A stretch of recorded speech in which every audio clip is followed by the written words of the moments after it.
Good morning বন্ধুরা। দেখো আজকে মঙ্গলবার, আমি গাছের ফুলগুলো তুলে নিচ্ছি।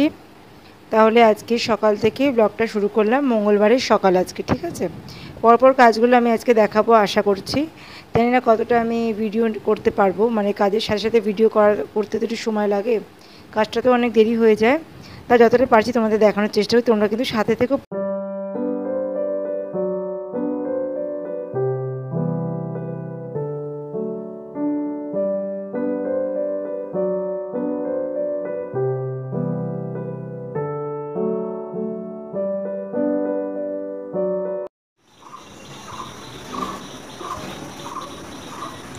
ফুলগুলো রেখে আসবো। আজকের ব্লগটা মঙ্গলবার সকাল থেকে শুরু করলাম, ফুল তোলা দিয়ে শুরু করলাম। ফুল নিয়ে ওপরে চলে এসেছি, জানালার পর্দাগুলো সব খুলে দিলাম। মেয়ে এখনও ঘুমাচ্ছে, 10টা বেজে গেছে।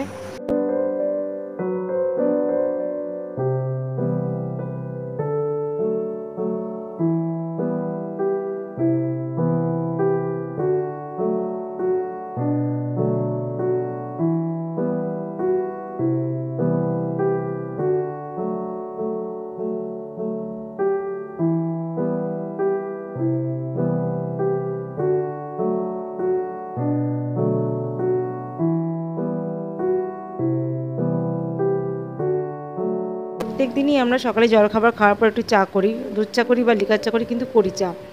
দেখো আমরা দুজনে এখন, আমি আর আমার হাজব্যান্ড, চা আর পাউরুটি খাচ্ছি। পাউরুটিটাও আমি বেশি খাচ্ছি, যেহেতু ও ছাতুমুড়ি খেয়েছে, ওর পেটটা ভরে গেছে, তাই জন্য ও আর পাউরুটি খাবে না বলছে। আমার মেয়েকে পাউরুটি দিয়ে মাখন মাখিয়ে দিয়েছি, অনেক ওর খাওয়া হয়ে গেছে। আর পাউরুটির যে পোড়া অংশগুলো আছে, মানে যেগুলো কালো কালো অংশ থাকে না পাউরুটি, সেগুলো ও খায় না। সেগুলো আমার খুব চায়ের সাথে ভালো লাগে, তাই আমি ওগুলো দিয়ে চা দিয়ে খেয়ে নিচ্ছি। আমি সকালবেলা আর কিছু খেলাম না, আজকে এটাই আমার ব্রেকফাস্ট হয়ে গেলো। এই যে কালো কালো দেখো, এই অংশটা আমার খুব ভালো লাগে চায়ের সাথে, আর আমার মেয়েটা ফেলে দেয়, তাই জন্য আমি একটু বেশি করেই ছিঁড়ে রেখেছি কালো অংশটার সাথে যতটুকু পাউরুটি পাওয়া যায়। আর পুরো পাউরুটিটা ওকে আমি মাখন মাখিয়ে দিয়েছি, মাখন আর চিনি। আর আমরা এই চা খাচ্ছি আর গল্প করছি। আজকে রুটি তরকারি কিছু করিনি, জানো। বন্ধুরা তোমরা তো দেখলেই, চাটা খেয়ে নিলাম। আগে হালকা কিছু আজকে টিফিন করেছি, বেশি ভারী কিছু করিনি। আর রান্নার অর্ধেক কিছু গুছিয়ে রেখে এসেছি রান্নাঘরে, আমি সব কিছু কেটে কুটে রেখেছি। মাছ করবো, বাটা মাছের ঝোল করবো, আজকে তোমাদের রেসিপিটা দেখাবো, ঠিক আছে। আর এই এখন আমি ওপরে ঘরে এসেছি, ওপরে ঘরে এসে ঘর দুয়ার পরিষ্কার করছি, ঘর ঝাড় দেবো, মুছবো। এই কাজ করতে করতে আমাদের এগুলো করতে, রান্নাও করতে হয়, রান্নার ফাঁকে ফাঁকে এগুলো করে নিতে হয়, নাহলে এগুলো কখন করবো বলো। তাই জন্য আমি নিচে, ওপরে আমার একটু অসুবিধা হয়, নিচে রান্না, ওপরে এই কাজগুলো যেহেতু, তাই জন্য আমি গ্যাসটা একদম সিম করে আমি এসেছি ওপরে। আর আমি সকালবেলা বাসি জামাকাপড় ছেড়ে, যা ধোয়া কাচা করার কেচে কুচে, তারপরে কিন্তু আমি ফুল তুলেছি। এবার রান্নাবান্না করে তারপর স্নান করব। আর আজকে পুজোটা মেয়েকে বলেছি দিয়ে দিতে, মেয়ে বলেছে পুজোটা আজকে দিয়ে দেবে, তাই আমি ফুলগুলো তুলে রেখেছি, তোমরা দেখতেই পেলে। আমার ঘরটা ঝাড় দেওয়া হয়ে গেলে এবার আমি ঘরটা মুছে নিচ্ছি, একটা মপ দিয়ে মুছে নিচ্ছি।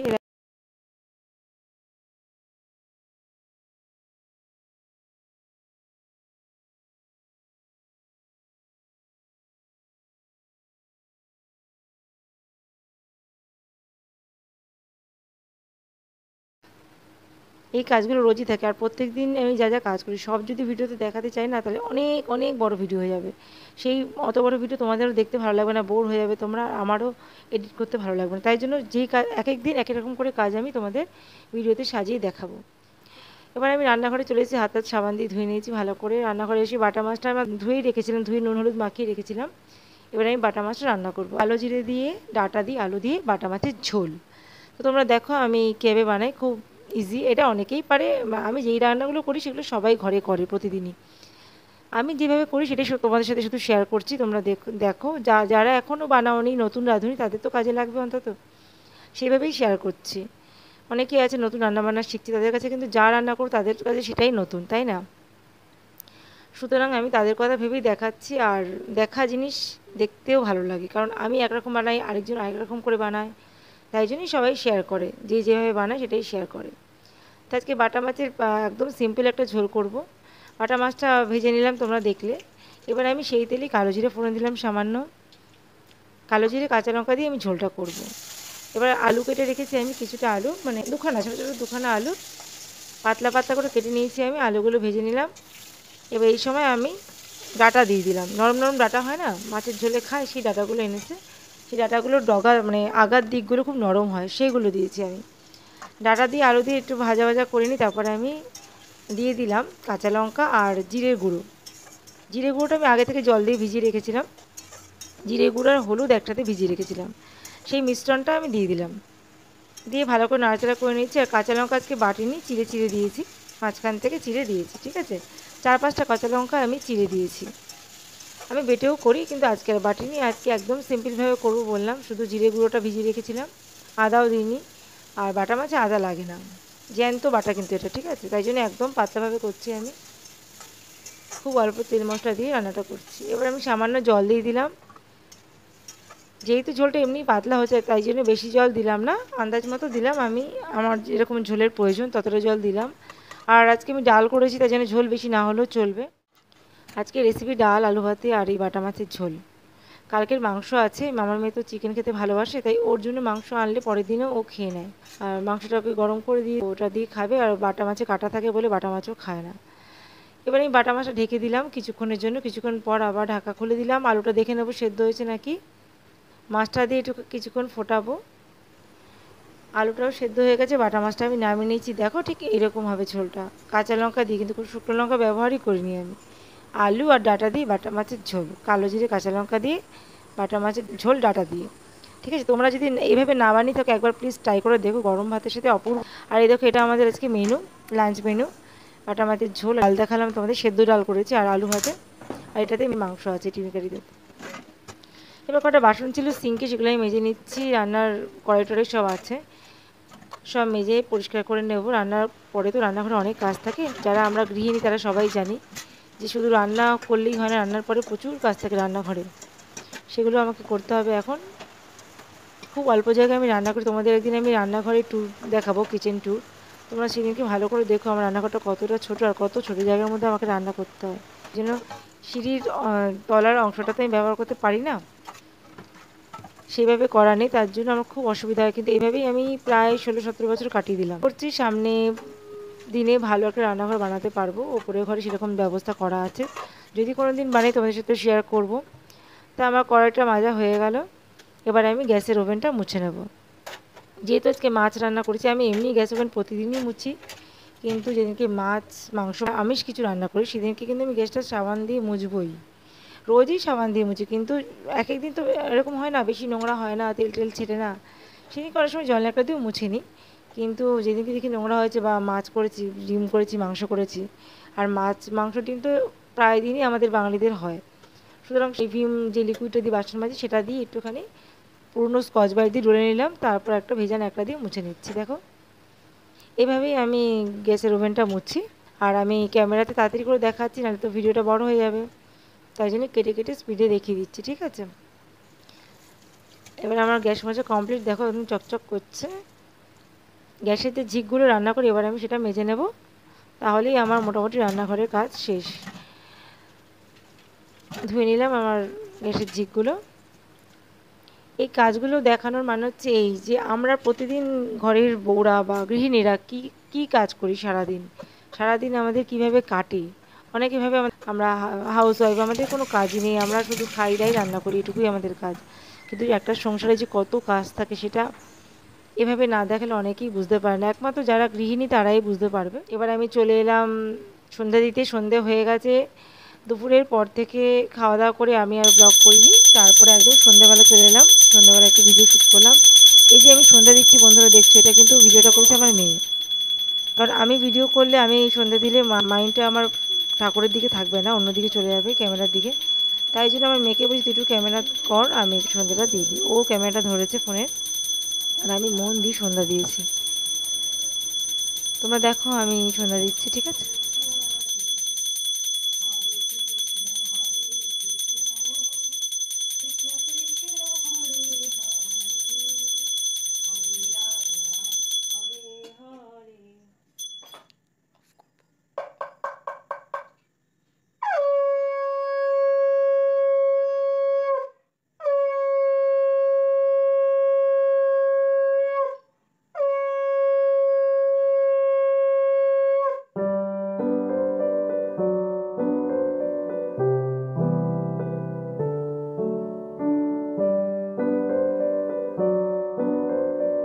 ইভিনিং বন্ধুরা, এই যে আমি এবার চা করব।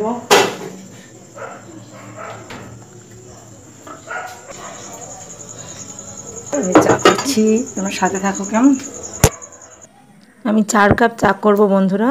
আমি বড় কাপের 1 কাপ ভর্তি করে দুধ নিয়েছি, আর যে কাপের চা করব এর থেকে ছোট কাপ কিন্তু, আর আমি একটু বড় কাপের 1 কাপ দুধ নিই।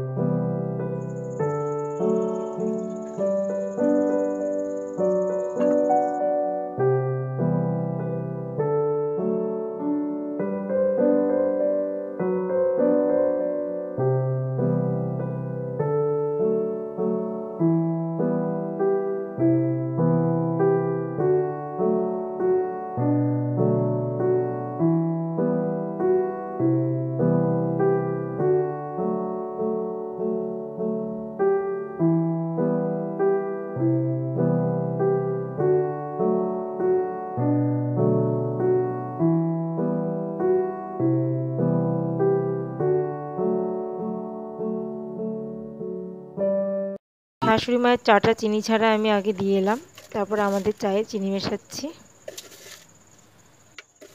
চা হয়ে গেছে আমাদের, এবার চাটা নিয়ে ওপরে যাব। ওপরে বসে আছে সবাই চা খাবে বলে, মেয়ে বর সবাই বসে আছে, তাহলে চা নিয়ে যাচ্ছি। আজকের ভিডিওটা প্রায় এখানেই শেষের দিকে চলে এসেছে ভিডিওর। আজকের ভিডিওটা কেমন লাগলো তোমরা কিন্তু প্লিজ বলো বন্ধুরা, ঠিক আছে। আর আজকের ব্লগটা হয়তো একটু বড় হবে, কিন্তু তোমরা পুরোটা দেখো প্লিজ প্লিজ প্লিজ, তোমরা কিন্তু পুরো ভিডিওটা দেখো, অর্ধেক দেখে কেটে বন্ধ করে দিও না, পুরো ভিডিওটা দেখো।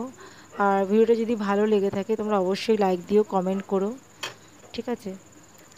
অনেক কষ্ট করে ভিডিওটা বানাতে হয় বন্ধুরা, অনেক কষ্ট করতে হয়, রাত জেগে এডিট করতে হয়, চোখের ঘুম নষ্ট হয়ে যায়, আর দিনে তো সারাদিনের কাজ থাকে, কাজের ফাঁকে ফাঁকেও এডিট করতে হয়।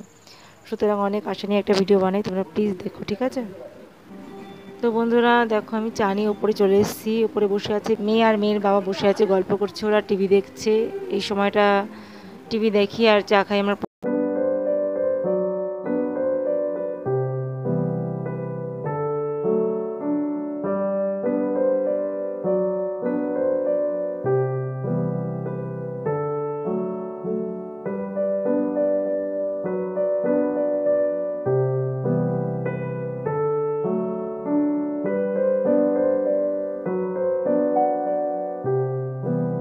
তো বন্ধুরা এখন বাজে 9টা, এখন আমি রুটি করতে এসেছি নিচে। তোমরা চা খাওয়া অবধি দেখলে, তারপরে আমি নিচে আটা মাখতে এসেছি, কারণ আর রুটি তরকারি করতে হবে, ওবেলার কিছু নেই এবেলায়। তাই আটাটা মেখে রাখছি। আটাটা আগে মেখে রাখলে রুটিটা খুব নরম হয়, আশা করি তোমরা সবাই জানো। তাই আটাটা মেখে রাখলাম, ঠিক আছে। আটাটা মাখা হয়ে গেছে, এবার আমি রান্নাঘরে এসেছি, একটু তরকারি বানাবো বললাম না। ওবেলা তো বাটা মাছ করেছিলাম তোমরা দেখলে দুপুরবেলা, আর রাতে আজকে কুমড়ো আলুর তরকারি করবো, সিম্পল একটা কুমড়ো আলুর তরকারি আর রুটি। তো তোমরা দেখো, আমি খুব শর্ট করে দেখাচ্ছি, খুব শর্টে দেখাচ্ছি কেটে কেটে। কুমড়ো আলুর তরকারি রেসিপি কিছু দেখানোর নেই, তবু ব্লগটা এখানেই শেষ করবো আমি রাতে রান্না দিয়ে, তাই জন্য তো কিছুটা ক্লিপ দিলাম তোমাদেরকে। কড়াইতে সর্ষে তেল দিয়েছি, তার সাথে শুকনো লঙ্কা ফোড়ন দিলাম, আর 1 চামচ মতো 5 ফোড়ন দিলাম, ঠিক আছে। 5 ফোড়ন আর শুকনো লঙ্কা দিয়ে তরকারিটা করবো আমি। আর আজকে কুমড়োটা কম আছে, তাই আলুটাই বেশি দেবো। আলুর তরকারির মধ্যে কুমড়ো অল্প একটু ছিল, তাই একটু মিশিয়ে দিচ্ছি। কুমড়ো আলুর তরকারি অ্যাকচুয়ালি আলুটাই বেশি দিয়েছি, আর একটু কুমড়ো হলে ভালো হতো। তো আলুগুলো কেটে রেখেছিলাম অনেকক্ষণ আগে, আমি কেটে রাখা আলুগুলো দিয়ে দিলাম। ফোড়নটা যে ভাজা হয়ে গেল, আলুগুলো দিয়ে দিলাম। আলুগুলো একটু নাড়াচাড়া করে নুন হলুদ দিয়ে দেবো, নুন হলুদ দিয়ে আমি ঢেকে দেবো। আলুটা যখন একটু সেদ্ধ হয়ে যাবে, তারপর আমি কিন্তু কুমড়োটা দেবো, কারণ কুমড়ো তো তাড়াতাড়ি সেদ্ধ হয়, তাই জন্য কুমড়োটা আগে দিলে কুমড়োটা গলে যাবে। তাই জন্য আলুটা 50% সেদ্ধ হয়ে যাবে, তারপর আমি কুমড়োটা দেবো। নুন দিয়ে দিলাম, নুন দিলে আলুটা আরও তাড়াতাড়ি সেদ্ধ হয়ে যাবে। নুন হলুদ আমি দিয়ে দিয়েছি, আর কিছুই দেবো না, কোনো মশলা। এবার আমি ঢাকা চাপা দিয়ে দেবো। ঢাকা চাপা দিয়ে 5 মিনিট 5-6 মিনিট মতো রান্না করে নেবো। তারপর ঢাকাটা খুলে দিলাম, খুলে আবার একটু নাড়াচাড়া করে দিলাম।